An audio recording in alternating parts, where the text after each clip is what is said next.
Abra sua Bíblia comigo então em Amós capítulo 9. Amós capítulo 9, versos de 1 a 15.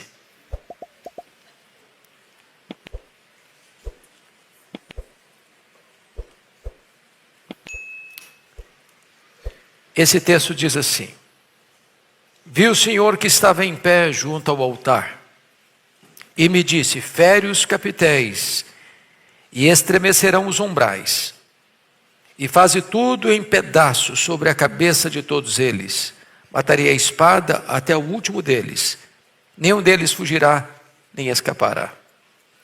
Ainda que desçam ao mais profundo abismo, a minha mão os tirará de lá. Se subirem ao céu, de lá os farei descer. Se se esconderem no cume do Carmelo, de lá buscá-los-ei e de lá os tirarei. E se dos meus olhos se ocultarem no fundo do mar, de lá darei ordem à serpente e ela os morderá. Se forem para o cativeiro, diante de seus inimigos, ali darei ordem à espada e ela os matará. Porei os olhos sobre eles para o mal e não para o bem. Porque o Senhor dos exércitos é o que toca a terra, e ela se derrete, e todos os que habitam nela se enlutarão. Ela subirá toda como o Nilo e abaixará como o rio do Egito. Deus é o que edifica as suas câmaras no céu, e a sua abóbada fundou na terra. É o que chama as águas do mar e as derrama sobre a terra. Senhor é o seu nome. Não sois vós para mim, ó filhos de Israel, como os filhos dos etíopes, diz o Senhor. Não fiz eu subir a Israel da terra do Egito, e de Cáftor, os filisteus, e de Quir, os sírios? Eis que os olhos do Senhor Deus estão contra este reino pecador, e eu o destruirei de sobre a face da terra, mas não destruirei de toda a casa de Jacó, diz o Senhor. Porque eis que darei ordens e sacudirei a casa de Israel entre todas as nações, assim como se sacode trigo no crivo sem que caia na terra um só grão. Todos os pecadores do meu povo morrerão à espada, os quais dizem: o mal não nos alcançará, nem nos encontrará. Naquele dia, levantarei o tabernáculo caído de Davi, repararei as suas brechas, e levantando-o das suas ruínas, restaurá-lo-ei como fora nos dias da antiguidade, para que possua o restante de Edom e todas as nações que são chamadas pelo meu nome, diz o Senhor, que faz estas coisas. Eis que vem dias, diz o Senhor, em que o que lavra segue ao que ceifa, o que pisa as uvas ao que lança a semente. Os montes destilarão mosto e todos os outeiros se derreterão. Mudarei a sorte do meu povo de Israel. Reedificarão as cidades assoladas e nelas habitarão. Plantarão vinhas e beberão o seu vinho. Farão pomares e lhes comerão o fruto. Plantá-los-ei na sua terra, e dessa terra que lhes dei, já não serão arrancados, diz o Senhor teu Deus. Amém. Nós vamos tratar sobre o tema a disciplina e a restauração do povo de Deus. E eu quero fazer aqui 3 afirmações à guisa de introdução. A primeira delas é que o juiz se apresenta para aplicar o juízo. Chama a atenção dos irmãos que Amós apresenta nesta obra 5 visões. Esta é a 5ª e última visão. A primeira visão está no capítulo 7, verso 1. E isso me fez ver o Senhor Deus, eis que ele formava gafanhotos. Então, uma invasão de gafanhotos, a primeira visão. Segunda visão, capítulo 7, verso 4. E isso me mostrou o Senhor Deus, eis que o Senhor Deus chamou o fogo. Então, a segunda visão é a devastação do fogo. Terceira visão, capítulo 7, verso 7. Isso também me mostrou o Senhor. Eis que o Senhor estava sobre um muro levantado a prumo. Então a terceira visão é o prumo. A quarta visão está aí no capítulo 8, verso 1. O Senhor Deus me fez ver isso. Eis aqui um cesto de frutos de verão. Então, a quarta visão, um cesto de frutas maduras, ou seja, o país, a nação, está madura para o juízo. E a última visão, está aí no capítulo 9, verso 1. Viu o Senhor que estava em pé. Agora Deus não mostra uma visão apenas. Agora o próprio Deus é a visão. Dizendo o seguinte: a hora do juízo chegou. A hora da disciplina chegou. Agora a situação é irreversível, irremediável. Porque nas outras visões, como você pode conferir no capítulo 7, verso 2, é a intercessão do profeta. Tendo eles comido de toda a erva da terra, a visão dos gafanhotos, disse eu: Senhor Deus, perdoa, rogo-te, como subsistirá Jacó? Pois ele é pequeno. Versículo 3, então o Senhor se arrependeu disso, não acontecerá, diz o Senhor. Há momentos em que Deus diz assim: ainda tem chance, ainda tem oportunidade. Em havendo arrependimento, ainda tem perdão. Chega uma hora, entretanto, que Deus disse: basta, chega. Chegou a hora do acerto de contas. É isso que está acontecendo aqui. Então, vejam vocês, a visão agora é que o juiz está presente para julgar e o santuário, e preste atenção, não está falando da casa de Deus de Jerusalém, está falando do santuário pagão, sincrético, que Jeroboão I levantou em Dan no norte e em Betel no sul. Um templo onde se adorava um bezerro de ouro. Um templo onde os sacerdotes foram forjados, criados, nomeados em competição e substituição ao sacerdócio levítico legítimo. E Deus está dizendo o seguinte: agora esse santuário vai ser derrubado de cima a baixo. Não vai mais permanecer. Por quê? Porque o juízo começa pela casa de Deus. O que Deus está fazendo é desmantelando, desconstruindo, desmontando, arruinando por completo o sistema religioso idólatra, criado por Jeroboão I. Então, só queria que os irmãos prestassem muita atenção nesse ponto. Ao longo da história de Israel, o pecado que quanto mais e constantemente ocorreu foi o pecado da idolatria. Vejam vocês que Israel está no Egito. Através da família de Jacó, pela intermediação de José, 70 pessoas descem. Passam 400 anos. E eles saem de lá com 600 mil homens, fora mulheres e crianças, em torno de 2 milhões de pessoas. Lá no Egito eles tiveram contato com idolatria. E um dos objetos adorados lá no Egito era o bezerro de ouro, símbolo da fertilidade. Esse povo caminha 40 anos no deserto. E se vocês lerem atentamente o livro de Números, que é o livro que retrata essa jornada de 40 anos, reincidentemente esse povo está caindo na idolatria. Lembram quando Moisés sobe ao monte, fica lá um tempo, e o povo chega para Arão e diz: olha, Arão, esse Moisés não sabemos o que aconteceu com ele, não sabemos se ele vai voltar, então faça-nos deuses, para podermos adorar. E então o que o Arão fez? Manda as mulheres e o povo tirar as argolas das orelhas, que eram de ouro, era muita coisa, estou falando de 2 milhões de pessoas, suficiente para construir um bezerro de ouro. E o povo se entrega a um culto pagão, com viés de promiscuidade sexual, em nome de um culto a Deus. E Moisés fica muito irritado quando desce do monte e destrói o bezerro de ouro. Mas Israel continua na peregrinação adorando deuses dos povos ao redor. Aí entra a conquista da terra, pela liderança de Josué.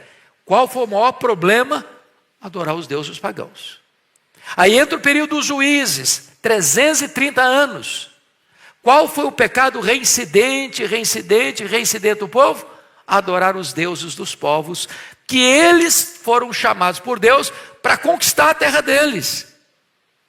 Embora às vezes tenham vencido alguns desses povos, sucumbiram diante dos deuses desses povos. Bom, aí vem a monarquia. Davi com Saul, com Davi, com Salomão. E o que acontece no final do reinado de Salomão? Ele passa a adorar os deuses das suas mulheres, muitas mulheres. Não só adorar, mas construir capelas, templos a deuses pagãos. Aí o que acontece? O reino, até então, uno, é dividido. E 10 das tribos, das 12 tribos, seguem a liderança cismática de Jeroboão I. O que Jeroboão I faz? Ele rompe com a dinastia de Davi, não só politicamente, ele rompe também religiosamente, espiritualmente. Porque ao assumir o reino, em 931, o que ele faz? Manda construir 2 bezerros de ouro. Um em Betel, outro em Dan. E a partir de agora ele diz para o seu povo: não temos que ir mais para Jerusalém adorar a Deus. Agora nós temos os nossos próprios deuses. Agora nós temos o nosso próprio santuário. Agora nós temos os nossos próprios sacerdotes. Agora nós temos a nossa própria liturgia. E sabe o que aconteceu? Os 19 reis que governaram nesse reino chamado do norte, todos eles, sem exceção, adoraram bezerro de ouro. Jeroboão I, Nadab, Baasa, Elá, Zinri, Onri, Acabe, Acasias, Jorão, Jeú, Jeoacás, Jeoás, Jeroboão II, Zacarias, Salum, Menahem, Pecaías, Peca e Oséias. Todos eles, em 19 anos, nunca largaram a idolatria. Amós está escrevendo aqui no reinado de Jeroboão II, que foi o rei que mais reinou em Samaria, 41 anos, e que desfrutou no seu reinado de prosperidade. Por quê? Porque as grandes potências, Egito, Assíria e Babilônia, estavam acomodadas por lá. Os inimigos limítrofes estavam também acomodados. E então ele teve paz política e teve prosperidade financeira, mas assodadamente vivendo na idolatria. A ponto de, no capítulo 7 de Amós, quando Amós denuncia os pecados da nação, aparece o sacerdote de Betel e disse para Amós: Amós, você não é daqui, você é lá do sul, você é lá de Judá, então arruma as malas e vai profetizar lá na sua terra. Aqui não, porque aqui é o santuário do rei e o santuário do reino. Ou em outras palavras, a religião estava de mãos dadas com o Estado, para defender os interesses do Estado e não defender a verdade. Semana passada, um dos políticos destacados do Brasil, não preciso mencionar o nome, defendeu, em nome da tese de um Estado laico, a religião do Estado. É o Estado que tem que definir a religião. Isso é cair no pecado de Jeroboão I. Isso é dizer que é o Estado que legitima a religião e não a verdade de Deus. E todas as vezes na história que o Estado quis domesticar a religião e que a religião esteve a serviço do Estado, o povo caiu na mais tosca idolatria e opressão. É isso que está acontecendo aqui. O que é que acontece? O culto que essa religião presta não é o culto que agrada a Deus. Pode conferir comigo o capítulo 5, versos 21 e 23. Ponha na tela para toda a igreja ler comigo. Leia aí comigo. Aborreço, desprezo as vossas festas, Com as vossas assembleias solenes não tenho nenhum prazer, e ainda que me ofereçais holocaustos e vossas ofertas de manjares, não me agradarei deles, nem atentarei para as ofertas pacíficas de vossos animais cevados. Afasta de mim o estrépito dos teus cânticos, porque não ouvirei as melodias da tua ira. Agora preste atenção de novo. Quando a teologia é falsa, é impossível que a ética seja verdadeira. Por quê? Porque a teologia é mãe da ética. A ética é filho da teologia. Assim como o homem crê, assim ele é. Então vamos ver a ética então. Veja lá capítulo 2, versículo 8. Põe na tela, vamos juntos. E se deitam ao pé de qualquer altar, sobre roupas empenhadas, e na casa do seu Deus bebem o vinho dos que foram multados. Então a promiscuidade e a prevaricação no uso dos recursos espirituais. Olha o capítulo 4, verso 4. Olha a ética torta aí, versículo 4, vamos lá. Vinde a Betel, transgredi, a Gilgal e multiplicai as transgressões. E cada manhã trazei os vossos sacrifícios, e de 3 em 3 dias os vossos dias. Ou seja, os rituais estão acontecendo, embora o culto é pagão. É sincrético, mas está lá acontecendo as coisas. Mas Deus olha, quanto mais vocês fazem sacrifício, mais vocês pecam, mais vocês multiplicam as suas transgressões. Quando a teologia é ruim, a ética não pode ser boa. 8,14, olha aí. Toda a igreja comigo.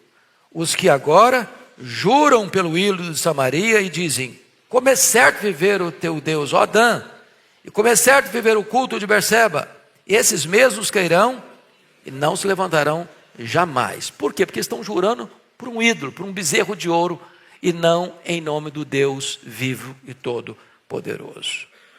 Então o que é que Deus está fazendo agora? Estou fazendo uma introdução longa para entrar no texto. O que é que Deus está fazendo agora? Ele falou, olha, essa religião pagã não vai subsistir mais. Deus está desconstruindo tudo. Deus está desmoronando tudo. Deus está destruindo o templo. Deus está destruindo os adoradores desse falso Deus e dessa falsa religião. Deus está fazendo uma faxina geral na sua disciplina. Como assim? Veja você que está profetizando no tempo áureo de Israel. Esse povo vai ser levado para o cativeiro. Um reino poderoso virá e saqueará e matará e levará o povo para a escravidão. Então, essa é a introdução deste capítulo que vamos agora passar a considerar. Então, com a Bíblia aberta aí comigo, vamos à análise do texto. Então, esse texto tem 3 divisões básicas. A primeira divisão, Deus julga de forma inescapável o seu povo, versos 1 a 6.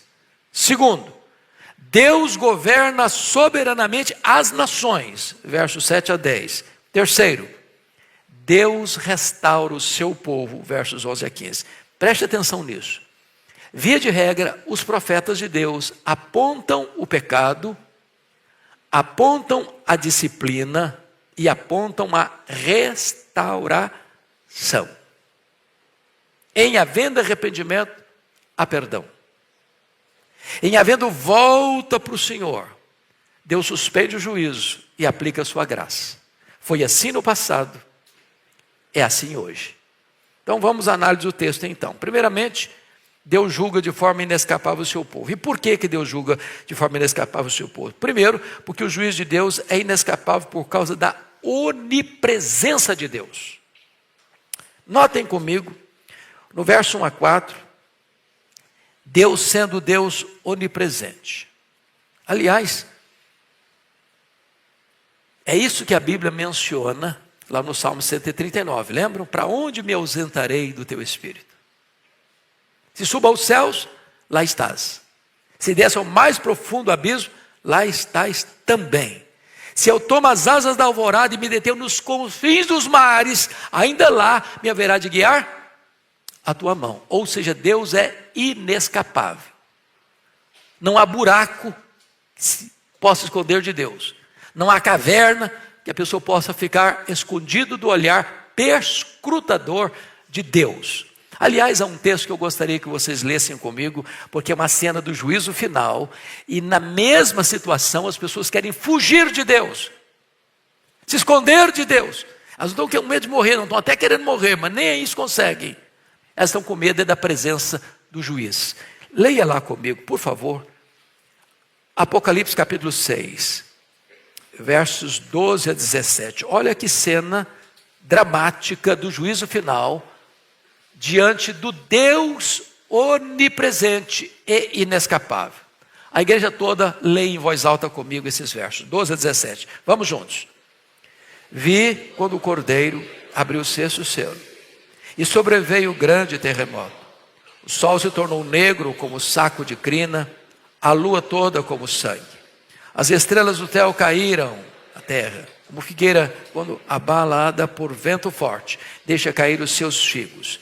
E o céu recolheu-se, como que num pergaminho, quando se enrola. Então todos os montes e ilhas foram movidos dos seus lugares. Os reis da terra, os grandes, os comandantes, os ricos, os poderosos, e todo escravo e todo livre se esconderam nas cavernas e nos penhascos dos montes, e disseram aos montes e aos rochedos: caí sobre nós, e escondei-nos da face daquele que se assenta no trono e da ira do Cordeiro, porque chegou o grande dia da ira deles, e quem é que pode suster-se? Ou seja, Deus é inescapável. Onde os homens vão tentar fugir de Deus? Primeiro, não há refúgio sobrenatural. Versículo 2. O mais profundo abismo é o Sheol. A palavra aqui, Sheol, é o túmulo. E ele diz: ainda que desçam ao mais profundo abismo, a minha mão os tirará de lá. Se subirem ao céu, de lá os farei descer. Ele pega os dois extremos, o mais baixo, o mais alto. Se você está falando aí no mundo espiritual, não há chance de se escapar do juízo de Deus. Não há refúgio sobrenatural. Mas no verso 3 ele diz que não há refúgio natural. Leia o verso 3 comigo, 9 e 3. Toda a igreja comigo, vamos juntos? Se esconderem no cume do Carmelo, de lá buscá-los-ei, de lá os tirarei. Se dos meus olhos se ocultarem no fundo do mar, eu lá darei ordem à serpente, ela os morderá. Então vamos entender a questão natural. Ele está falando do Carmelo. Carmelo não é um monte, é uma cordilheira de montanhas. 600 metros acima do nível do mar. Por que ele menciona o Carmelo? Porque o Carmelo não é só uma cordilheira de montanhas. Carmelo tem centenas de buracos, de cavernas, onde se escondiam as pessoas das perseguições. Lembram lá daquele homem que escondeu os profetas de Deus quando Jezabel estava perseguindo-os para matar? Nas cavernas do monte, da cordilheira de montanha do Carmelo. Então o que ele está dizendo? Ainda que as pessoas se escondam nas cavernas dos montes, ou ainda que as pessoas tentam se esconder lá nas profundezas do mar, não há geografia natural que possa livrar alguém das mãos de Deus quando ele se levanta para julgar. Essa é a ideia que o texto quer passar. Mas em terceiro lugar, não há refúgio sobrenatural, não há refúgio natural e não há refúgio político. Olha o verso 4, leia o 4 comigo. Se forem para o cativeiro, diante de seus inimigos, ali darei ordem à espada, e ela os matará, porque os olhos sobre eles para o mal e não para o bem. Então veja você que eles poderiam pensar, bom, quando o cativeiro chegar, e chegou, e nós estivermos debaixo do guarda-chuva do grande e poderoso império assírio, aí Deus não nos alcançará, aí Deus não nos achará. Engano. Deus está lá em cima, Deus está lá embaixo, e Deus está em qualquer geografia política do mundo, quando se trata do seu juízo. Ou seja, Deus é inescapável. Segundo ponto, é que o juízo de Deus é inescapável não só por causa da sua onipresença, mas é também inescapável por causa da sua onipotência. São os versos 5 e 6. Vamos ler juntos 5 e 6. Toda a igreja comigo. Porque o Senhor dos exércitos, é o que toca a terra, e ela se derrete, e todos os que habitam nela se enlutarão. Ela subirá toda como o Nilo, e abaixará como o rio do Egito. Deus é o que edifica as suas câmaras no céu, e a sua abóbada fundou na terra, e o que chama as águas do mar, e as derrama sobre a terra. Senhor é o seu nome. Em outras palavras, Deus controla o quê? Controla a terra, conforme o verso 5. Controla quem? Todos os que habitam na terra. Controla mais o quê? Deus controla o céu. Deus controla mais o quê? Deus controla as águas, o mar, os rios, as fontes. Ou seja, não há espaço no universo onde o poder de Deus não esteja completamente sendo exercido soberanamente. Quando Deus se levanta, não tem escapatória. Porque Ele está em todo lugar e Ele tem todo o poder. Essa é a ideia que Amós quer passar para nós. Traduzindo isso em termos de realidade. Sabe o que Deus está dizendo? Sou eu que estou preparando um grande e poderoso império, que virá, e que saqueará, e que matará, e que escravizará. Preste atenção nisso, irmãos. Eu estou falando das 10 tribos do norte. E Deus levanta a Síria, que é chamada da vara da ira de Deus. Então, as 10 tribos do norte de Israel não caiu nas mãos da Síria em 722, porque era frágil, ou porque a Síria era poderosa. É verdade, Israel era frágil comparado ao poderoso império assírio. Mas foi Deus quem entregou.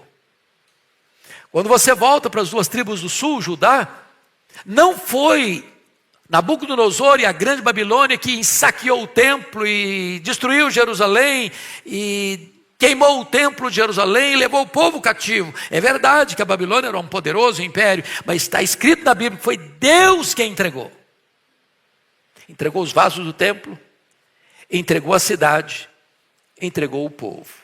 Ou seja, a força poderosa do juízo não está na mão do homem, está na mão de Deus.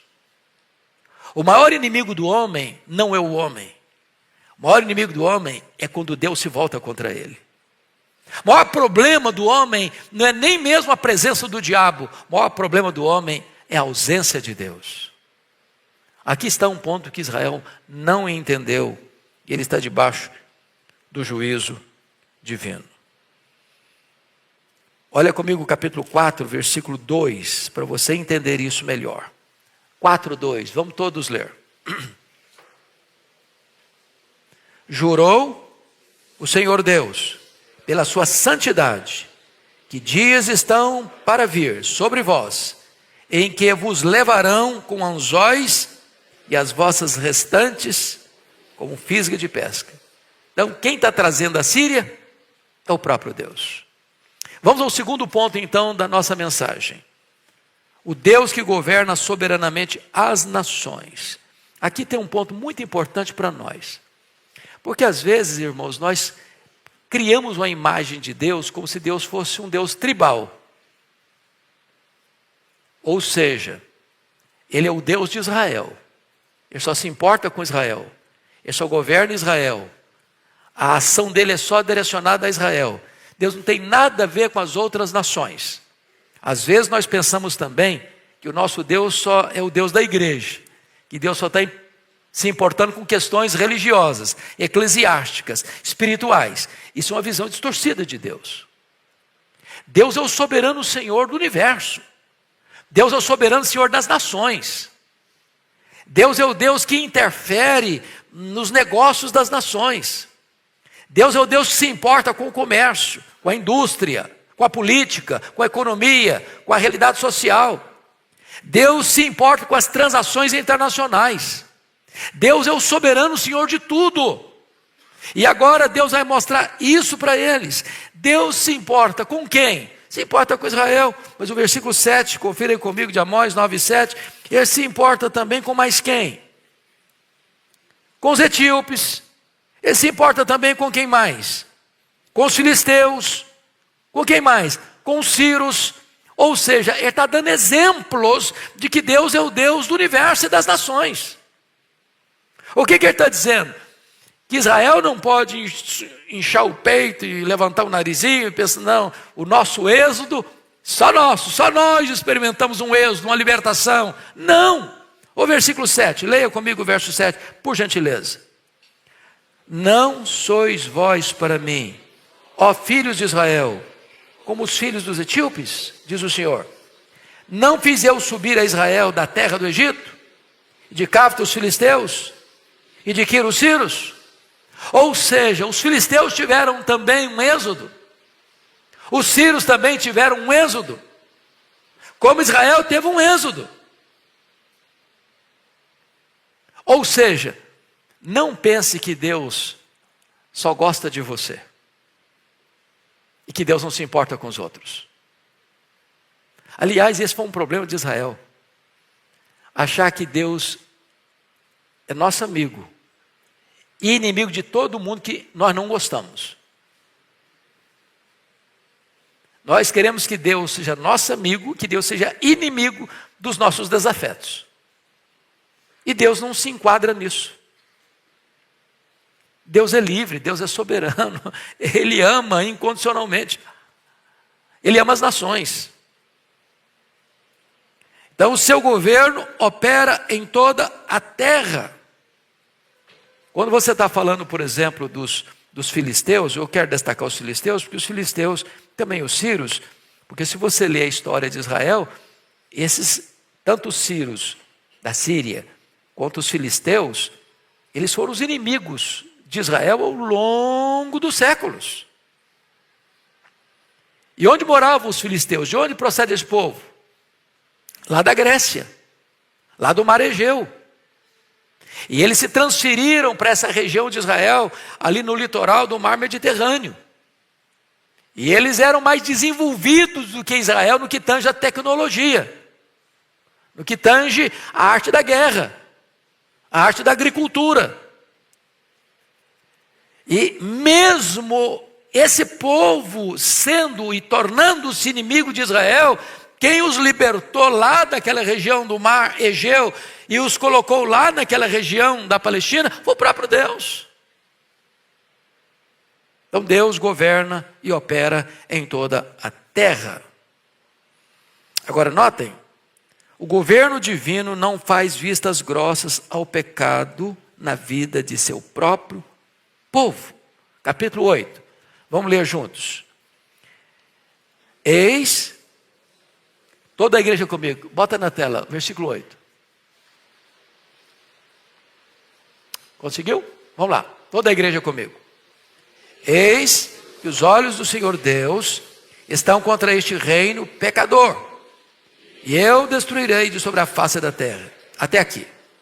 Até aqui. Então, não é apenas as nações pagãs que estão debaixo do desgosto de Deus, mas também o seu povo que rebeldemente, recalcitrantemente, teimosamente quer permanecer no pecado. Ou seja, Deus não tem dois pesos e duas medidas. Deus não pesa a mão sobre um e alivia a mão sobre o outro. Deus não é injusto. Às vezes, na realidade humana, você vê essa prática da injustiça. Para um, vale o favor da lei. Para outro, vale o rigor da lei. Para um, tudo está errado. Para outro, o errado está certo. Não, Deus não é assim. Deus não é assim. Deus abomina o pecado aqui, ali e além fronteiras. Terceiro, o governo divino salva o remanescente segundo a graça. Então vamos ler agora do verso 8b até o versículo 10, começando lá no 8 com o mas. Todo mundo comigo. Mas não destruirei de todo a casa de Jacó, diz o Senhor. Porque eis que darei ordens e sacudirei a casa de Israel entre todas as nações, assim como sacode trigo no crivo, sem que caia na terra um só grão. Todos os pecadores do meu povo morrerão à espada, os quais dizem: o mal não nos alcançará, nem nos encontrará. Então vamos entender algumas coisas aqui. Deus tem no meio de um povo idólatra, pagão, sincrético, apóstata, um remanescente fiel. E Deus sabe distinguir o justo do ímpio. Às vezes, irmãos, nós temos a síndrome de Elias. Qual é a síndrome de Elias? Só eu fiquei, Senhor. Só eu. Só tem eu de crente nessa nação. Só tem a minha igreja que é bíblica. Só tem a minha denominação que é fiel. Isso é um perigo. Isso é um risco. Deus tem muita gente fiel, que você nunca viu, você não conhece, que não faz parte da nossa congregação, que não faz parte da nossa denominação. Deus sabe quem é quem. Por quê? Porque o verdadeiro israelita não é aquele que tem o sangue de Abraão correndo em suas veias. É aquele que tem a fé de Abraão habitando em seu coração. Nós vamos ter algumas surpresas no céu, penso. Você aqui? Que surpresa! Cadê o fulano? Não está aqui? Pensava que estivesse. Ou talvez você ainda se surpreenda com você. Puxa vida, cheguei.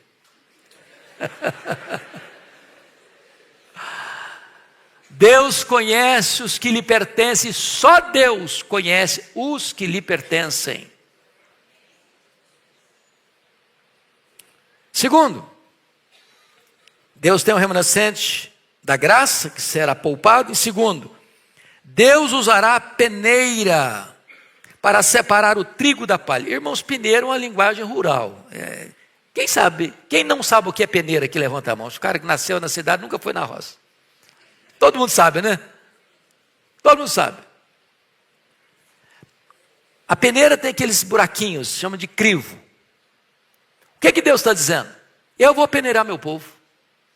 Vou botar meu povo na peneira.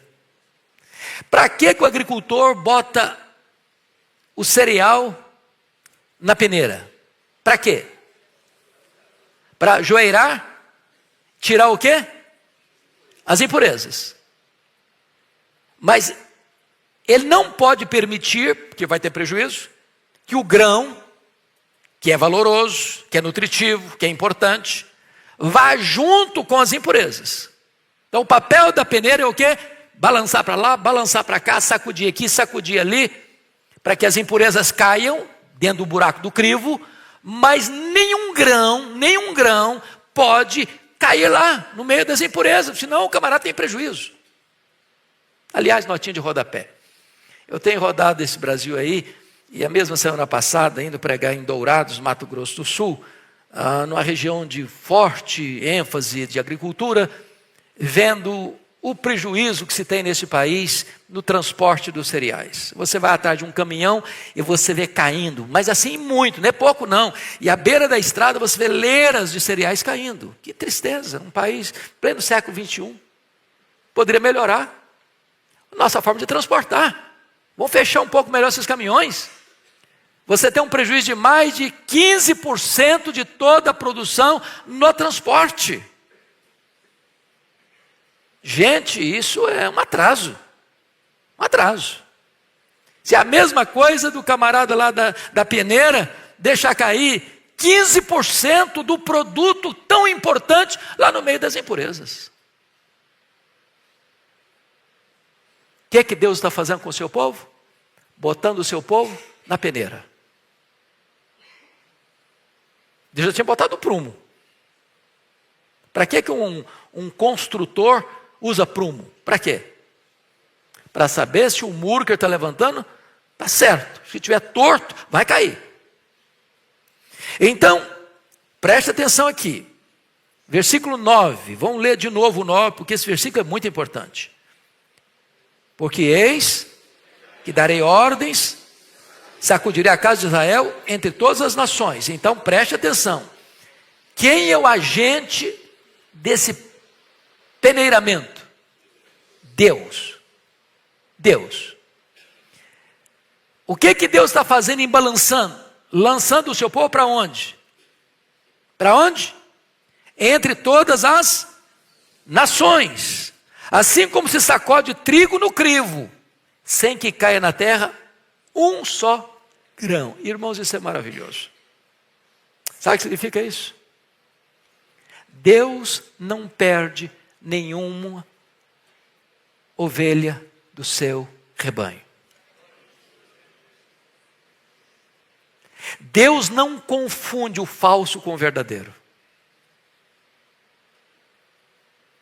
O seu povo vai ser disciplinado entre as nações, mas nenhum só grão vai cair da peneira de Deus.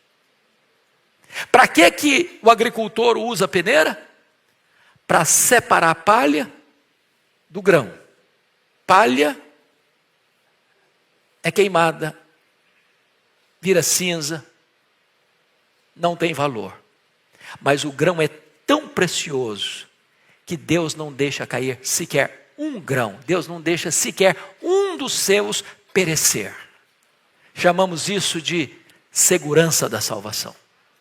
Louvado seja Deus. Versículo 10. Deus não poupará os que deliberadamente desejam viver no pecado. Então preste atenção nisso. Deus não deixa cair no chão nenhum grão, mas Deus não deixa também nenhuma palha na peneira. Versículo 10, toda a igreja comigo. Todos os pecadores do meu povo morrerão à espada, os quais dizem, o mal não nos alcançará, nem nos encontrará. Então vamos entender isso aqui no contexto. Qual o contexto, irmãos, dessa palavra? Amós está profetizando no reinado de quem mesmo? Jeroboão II. Quantos anos esse cara governou em Samaria? Quantos? 41 anos. O período dele foi de prosperidade ou de escassez? Prosperidade. O período dele foi de paz nas fronteiras ou de guerra nas fronteiras? Paz nas fronteiras. O período dele foi de riqueza nacional ou de crise nacional? Riqueza nacional. Então, uma coisa é ver o barco afundando, o país colapsando, e você vai cair mesmo. Pronto, todo mundo está falando que vai cair. Então, você é uma voz uníssona com todo mundo. Agora, imagine o país no auge, politicamente falando, economicamente falando, e está todo mundo batendo palma, porque a coisa está indo muito bem, e alguém chega e diz, esse negócio vai pegar. Vai pegar. Esse povo vai ser levado para o cativeiro. Quem acredita nisso? Você está louco, cara. Você está maluco? Estamos vivendo nosso melhor período.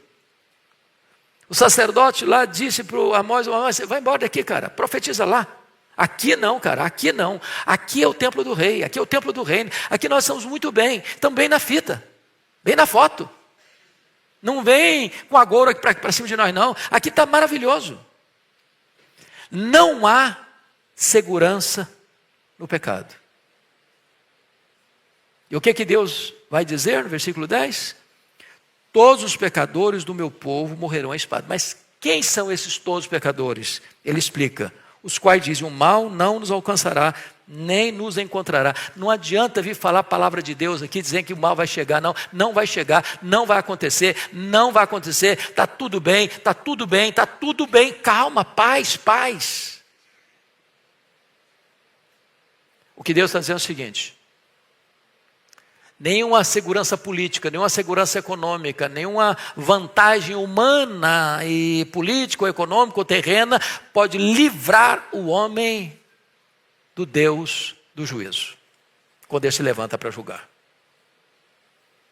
Bom, dito isto, vamos ao último ponto da mensagem, que é o Deus que restaura o seu povo. Ainda bem que tem esses versos 11 a 15 em Amós. Senão a gente ficaria com o coração desesperado. Meu Deus, o cara só pregou juízo, mas onde tem um escape? O que vai acontecer?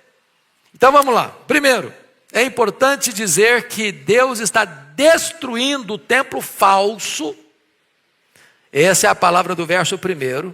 Deus manda derrubar tudo. O templo de Betel, que é templo falso. E Deus agora no versículo 11 está levantando o tabernáculo de Davi. Deus está destruindo a religião falsa e Deus está estabelecendo a religião verdadeira. Deus está colocando por terra a mentira e Deus está levantando o monumento da verdade. Deus está acabando com o falso culto sincrético e Deus está restabelecendo o culto verdadeiro no tabernáculo de Davi. As 10 tribos do norte deixaram de existir no ano 722, quando Samaria, depois de 3 anos de cerco, foi tomada. Porém, agora a espada do juízo dá lugar à pá da reconstrução. Eu quero destacar aqui 5 aspectos do futuro dia do Senhor. Primeiramente, vamos olhar o rei, a promessa do rei messiânico, versículo 11. Toda a igreja comigo, por favor. Naquele dia, levantarei o tabernáculo caído de Davi, repararei as suas brechas, e levantando-o das suas ruínas, restaurá-lo-ei fora nos dias, como fora nos dias da atividade. Eu chamo a sua atenção para os verbos. Você que é meticuloso, eu não sei se você é como eu, que gosta de ter a Bíblia de papel para riscar, anotar. Mas vamos olhar os verbos do verso 11? Me ajudem aí. Pode falar em voz alta para eu ouvir. Quais são os verbos aí? Levantarei, repararei, levantando, restaurando. Então, todos os verbos apontam para a mesma direção. Quem é o agente dessa restauração? Deus. A restauração da igreja está na mão de quem? Do homem ou de Deus? De Deus. É Deus quem está restaurando. Deus é o único agente dessa restauração. Olha o versículo 14 para reforçar isso. Leia o 14 comigo.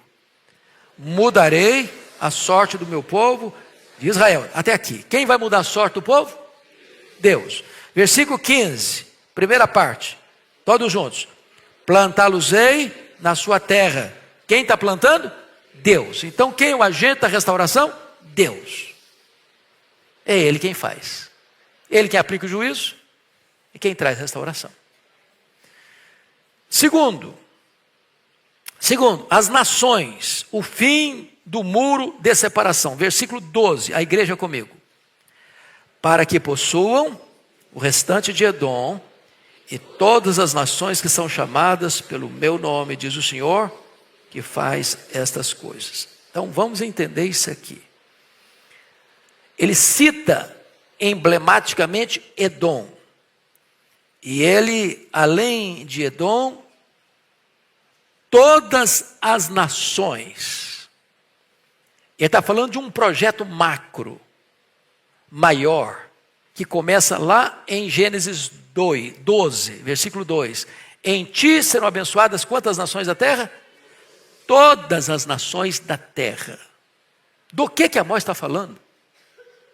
Amós está levantando aqui, irmãos, a ideia maior da igreja, que conquista as nações, não com o poder da espada, não com decretos de cortes, não com leis do legislativo, não com a batuta do executivo. A igreja alcança as nações com o poder da sua palavra. E por que Edom é mencionado? Por uma questão emblemática. Porque vocês sabem que Edom era parente de Israel, certo? De onde procede o povo edomita? De Esaú. Esaú é irmão gêmeo de Jacó. Mas os edomitas, Edom, tornaram-se inimigos irreconciliáveis de Israel. Foram um problema na travessia do deserto. E lá no capítulo 1 de Amós, você confere comigo aí, versículo 11. Podemos botar na tela? 1:11, por favor? Toda a igreja. Assim diz o Senhor: por 3 transgressões de Edom e por 4 não sustarei o castigo, porque perseguiu seu irmão a espada e baniu toda a misericórdia. E a sua ira não cessou de despedaçar, e reteve a sua indignação para sempre. Edom foi inimigo de Israel de forma cruel. Quando Jerusalém estava sendo tomada pelos babilônios, pelos caldeus, o povo edomita ficou nas encruzilhadas, matando os que tentavam escapar, ou capturando-os e entregando-os aos caldeus. Agora o evangelho chega e derruba o muro da inimizade. Agora a igreja de Deus constrói pontes de reconciliação, onde o pecado tinha levantado muros de separação. Agora todas as nações pertencem ao Senhor. E aí você vai entender melhor o que está lá em Apocalipse 5:9. Bota na tela, por favor, Apocalipse 5:9, para todos nós lermos. Vamos juntos? E entoavam novo cântico, dizendo: digno és de tomar o livro e de abrir-lhe os selos, porque foste morto, e com o teu sangue compraste para Deus os que procedem de toda tribo, língua, povo e nação. Agora a igreja de Deus alcança as nações da terra. Por quê? Porque tinha um mistério de Deus. E está lá em Efésios 3:6. Põe na tela para lermos. 3:6. Qual o grande mistério de Deus? Vamos lá? A saber que os gentios são co-herdeiros, membros do mesmo corpo e co-participantes da promessa em Cristo Jesus por meio do evangelho. Agora não é mais Israel étnico, agora é a igreja do Deus vivo, composta de judeus e gentios, que alcança todos os povos, todas as etnias, todas as nações da terra, porque foram comprados pelo sangue de Jesus, o Cordeiro de Deus. Louvado seja o Senhor. Terceiro, a terra, o fim do cativeiro da corrupção. Versículo 13, Amós 9:13, na tela para todo mundo ler. Vamos juntos? Eis que vem dias, diz o Senhor, em que o que lavra segue logo ao que ceifa, o que pisa as uvas ao que lança a semente. Os montes destilarão mosto e todos os outeiros se derreterão. É claro que pode ser uma linguagem física, material, o que aconteceu de fato na agricultura, onde as pessoas não só plantam, mas também colhem, não só colhem, mas também desfrutam. Porque o que acontecia com Israel via de regra? Plantavam e na hora de colher, vinha o inimigo, vinha o opressor e saqueavam as suas propriedades e levavam as suas colheitas e deixavam o povo na míngua, e na mão. Agora não, agora há preservação. Mas isso tem uma linguagem espiritual mais elevada, mais profunda. Ele está falando aqui, irmãos, do cativeiro da corrupção a que a própria terra foi sujeita por causa do pecado. E a Bíblia diz que a terra geme, sangra, contorce com cólicas intestinais, aguardando a revelação dos filhos de Deus, quando Deus vai resgatar a própria terra, a própria natureza deste cativeiro da corrupção, quando a Bíblia diz que vi novos céus e nova terra, nos quais habita justiça. E Deus não só vai levar a sua igreja para a glória, Ele vai restaurar toda a criação que foi colocada debaixo de cativeiro por causa do pecado do homem. Quando Adão pecou, Deus não amaldiçoou Adão, não. Sabia disso? Deus amaldiçoou a serpente. Deus traz uma palavra muito dura para a mulher: no meio de dores darás à luz filhos. E em vez de Deus amaldiçoar Adão, Deus diz: eu amaldiçoarei a terra. Ela vai ser tua inimiga. Ela vai produzir espinhos, cardos e abrolhos. E agora você vai comer o seu pão com o suor do seu rosto. Irmãos, isso é uma coisa incrível. Você que conhece a agricultura sabe disso. Você precisa plantar o arroz, o feijão, o milho, a soja, o algodão. E precisa cultivar e cuidar muito. Mas a erva daninha brota naturalmente. Ninguém semeia, ninguém bota adubo. E ela cresce. E se não tomar cuidado, ela cresce com mais força, com mais vigor do que a planta que você plantou para dar pão ao que tem fome. Consequência de quê? Do pecado. Deus vai restaurar a própria natureza do cativeiro da corrupção. Louvado seja Deus. Mas ainda, penúltimo lugar, o povo. O fim das expectativas frustradas. Versículo 14, toda a igreja comigo. Mudarei a sorte do meu povo de Israel. Edificarão as cidades assoladas e nelas habitarão. Plantarão vinhas, beberão o seu vinho. Farão pomares e lhes comerão do fruto. O que ele está falando no versículo 13? Ele fala de abundância. E no versículo 14 ele fala de desfrute. São as bênçãos da graça. Não só fisicamente. É tão bom quando você vê a alegria de um agricultor plantar e colher. Plantar, colher e desfrutar. A Bíblia diz que você não pode nem atar a boca do boi que trabalha. Então, se o camarada lida lá com o leite, diz a Bíblia, que ele não pode ser privado de tomar o leite. Se ele planta uma roça, ele não pode ser privado de comer o fruto daquele trabalho dele. E o que o texto está querendo dizer fisicamente é que haverá então a bênção do plantar e do colher, da abundância. Mas mais do que isso, haverá a bênção do desfrute. Mas isso vai muito além do que coisas materiais e terrenas. Isso fala da provisão abundante da graça de Deus. Você tem mesa farta na casa do Pai. Tem pão com fartura, pão quentinho do céu. Provisão divina. Fechando, terminando, concluindo. Ele fala do país, o fim da insegurança. Versículo 15. Toda a igreja comigo, por favor. Plantá-los-ei na sua terra. E dessa terra que lhes dei, já não serão arrancados, diz o Senhor teu Deus. Eu quero brevemente aqui fazer duas aplicações. Uma histórica, outra teológica. Porque a histórica tem a ver também com Israel. Tem a ver com Israel. Físico, material, étnico, nação. A história de Israel não é uma história fácil, não.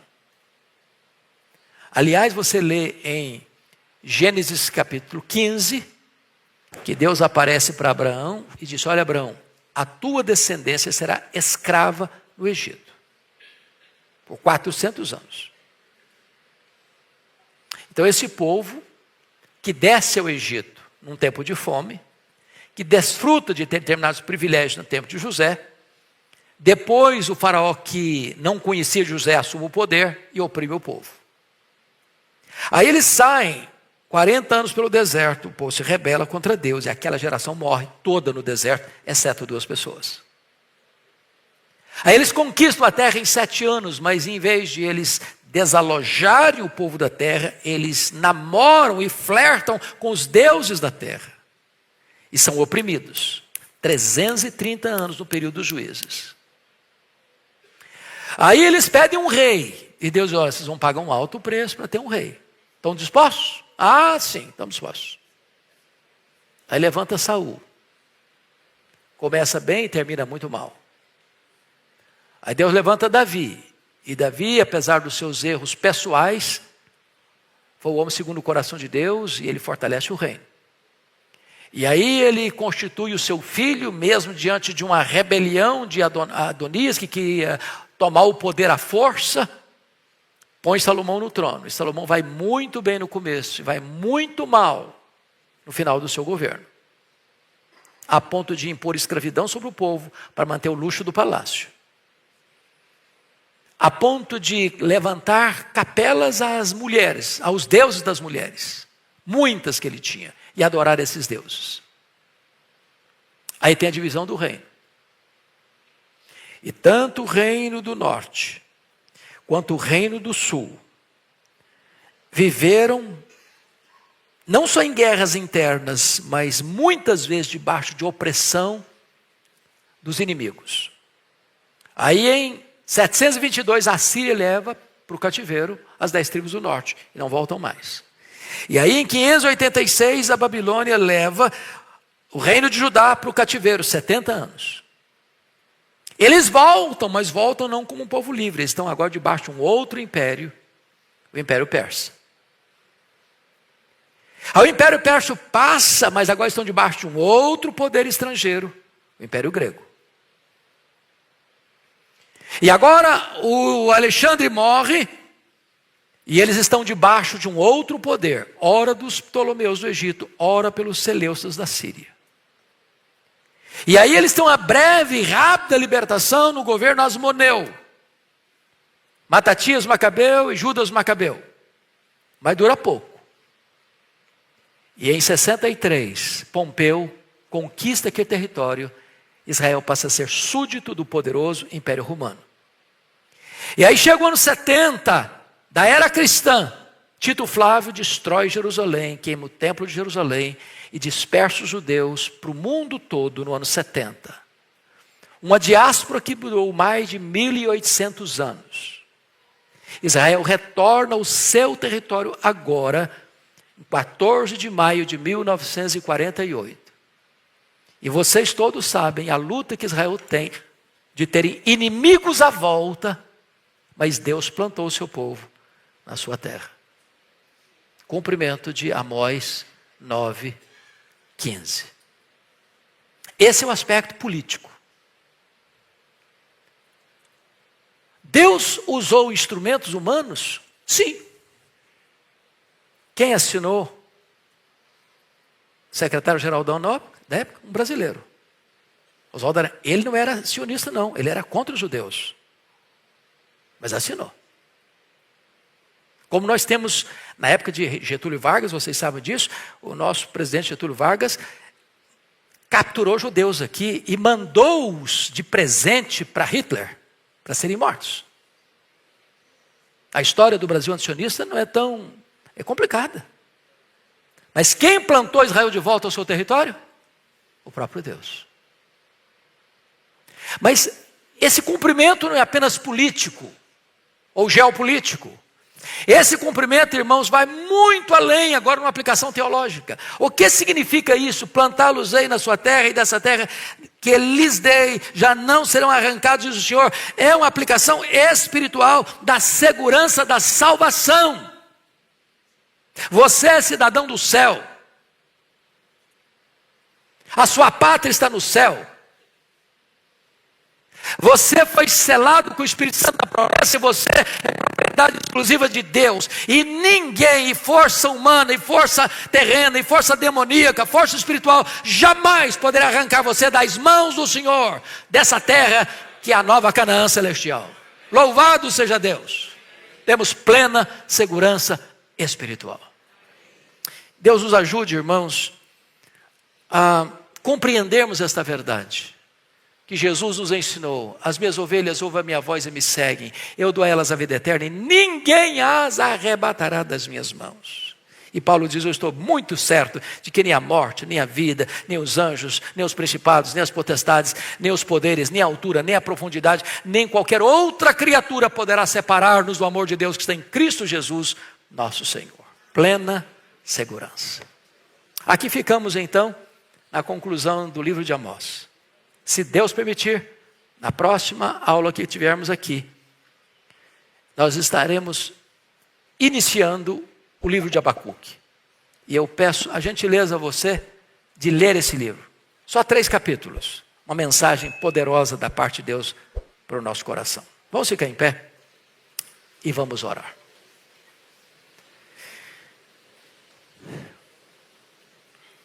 Ó Deus, nossa gratidão por esta manhã. Nossa gratidão pela Tua palavra. Nossa gratidão pelo livro do profeta Amós. Nossa gratidão pela atualidade deste livro para os nossos dias. Nossa gratidão por esta classe. Nossa gratidão por esta igreja. Nossa gratidão por termos a oportunidade e a liberdade de abrir as Escrituras e estudá-la nesta nação. Louvado seja o teu nome. Deus, assim como Israel se desviou do caminho, a nação brasileira tem se desviado também do teu caminho, Senhor. Às vezes aqueles que são chamados teu povo também têm transgredido a tua lei e se insurgido contra a tua soberania. Tem misericórdia de nós, poupa o teu povo, Senhor, e restaura a nossa sorte. É a nossa súplica em nome de Jesus.